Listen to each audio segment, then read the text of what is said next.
வந்துச்சுன்னா 10,000 ரூபாய் பில்லு வந்திருக்குன்னு உங்க அப்பா கிட்ட போய் சொல்லி அதுல எடுத்து வச்ச காசுல தான் பியூட்டி பார்லருக்கே போறேன். ஓஹோ சரி, மாசம் மாசம் ஷாப்பிங் பண்றீங்கல்ல, அதுக்கு ஏது காசு?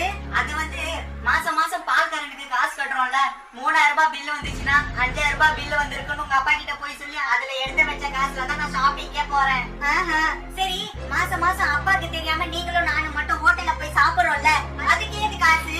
நம்ம வீட்டுக்கு கரண்ட் பில் கட்டுறோம்ல, அதுல எடுத்து வச்ச காசுல தான் நீயும் நானும் ஹோட்டல்ல போய் சாப்பிடுறோம். ஓஹோ. அம்மா, நான் வந்த உடனே உங்ககிட்ட ஒரு விஷயம் சொல்லணும், அது மறந்து போச்சுன்னு சொல்லல,